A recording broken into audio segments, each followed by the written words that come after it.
Welcome. I'm Bill Ordine for the Borgata and for PhillyGambles.com, and joining us today is Eric Baldwin, a professional poker player many people recognize because frequently he's wearing an Arizona Diamondbacks baseball cap. Eric, welcome to Atlantic City. Thanks for having me, Bill. I wanted to touch on some of your more remarkable accomplishments. In 2009, you were the Card Player of the Year, and you went to an astonishing 17 final tables. In that year, you just crushed every field you were in, just about. Can you talk about how it is that you were able to get to those 17 tables and what kind of groove you were in? Sure. Well, first of all, I played quite a few more than 17 tournaments. There's a lot of misses in there, in between all the cashes and final tables. You kind of just get in a groove, really. Had a slow start to the year, and then won a $2,500 event at the Venetian in Las Vegas, and had a good World Series of Poker. And then the rest of the year I made it my goal to go after that award. So I was playing anything, anywhere that qualified for points. And when you're playing day in, day out like that, as long as you don't get burned out, it's easy to really just stay locked in. Your background, as many people know, is in baseball. You were a collegiate baseball player. You played on a national college champion team, Division III at Wisconsin Whitewater, and then pretty much went right into poker. Can you tell us what are the qualities similar in being an athlete, as you were, and playing poker, and what the dissimilarities are? One of the major similarities is that you really get out what you put in.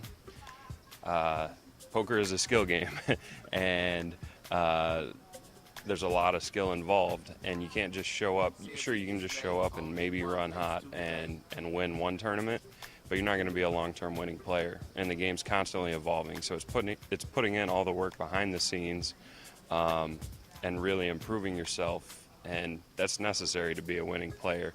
So just basically preparation leads to confidence once it's game time, which helps lead to success. There's also similar luck factors, which you might not think of, but I mean, in baseball you can go 0 for 4 but hit the ball hard all 4 times. And I equate that to poker. You can play your best poker for weeks on end, seemingly, and do nothing but lose money.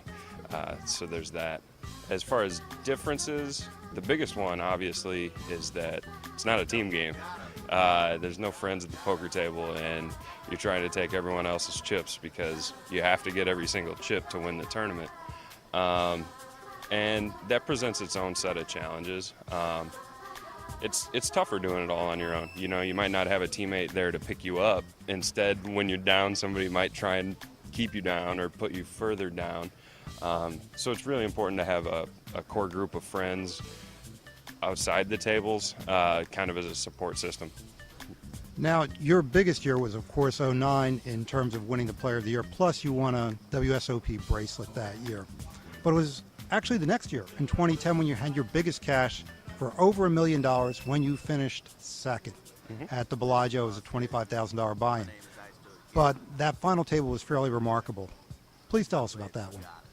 Yeah, well, in fact, that was the $25,000 buy-in WPT championship, so the entire field was pretty stacked, and the final table was obviously no different. It's kind of fun. You try not to think about it, but at the 9-handed final table, I mean, Phil Hellmuth was there, Billy Baxter was there, a couple legends, and then some amazing young players, including David Williams. And it's in situations like that, you really have to try hard not to think about the entirety of it, because that's not going to help you win at all. You really have to just stay focused on playing your game and let the results work themselves out. Now, once you won a fair amount of money playing poker, you did something that, frankly, a lot of pokers do, and that is try to give back to some cause that was meaningful to them. And you did that. And what was that? I donated $200,000 to my alma mater, and more specifically the baseball program, so they could put lights at their stadium, which helps them in several ways. One being having the ability to host the NCAA regional there. Eric, Everyone sees you with that Diamondbacks baseball cap. You're from Wisconsin, and you're wearing an Arizona Diamondbacks baseball cap. What's that all about? Yeah, I'm a Bears fan, a Diamondbacks fan, and a UNLV fan. So it's a long story. But I grew up a Cubs fan and a Bears fan. And then when I moved out west, one of my favorite players, Mark Grace, was the announcer for the Diamondbacks. And they're obviously on at a later time zone. So that's when I found myself watching the most games. So I really enjoyed listening to them. And they weren't good at the time. So I'm like, hey, maybe I can switch over here now and not be accused of being a fair weather fan. And I just really enjoy watching them and could possibly see myself living there and being a season ticket holder someday. Now, you live out in Las Vegas, which of course makes it convenient to pursue your profession, playing poker. You're recently married. So what is next for you, or how do you see the next few years? And is there any return to baseball for you in some capacity? The immediate plan is to recoup the money I spent on the wedding. And as far as a return to baseball, I don't think so. It's tough for me. I've played some slow pitch softball, and it's fun, but it's really not the same. And it's kind of tough going from a high level to not being that good anymore and being out of shape, and it's just kind of aggravating. So I'm not sure about an immediate return. Maybe a little longer, and I'll regain the fire. As far as what's next, I'm really still in love with what I do in the poker world. I'd love to see poker continue to grow and be able to do this for the foreseeable future and basically build up enough money on the side to where if something else presents itself that I'd like to pursue, I'm able to do that and have a nice little start. You were always known as a thinking man's kind of player. Your coach said that back at Wisconsin Whitewater. Would you like to be a coach? Maybe someday.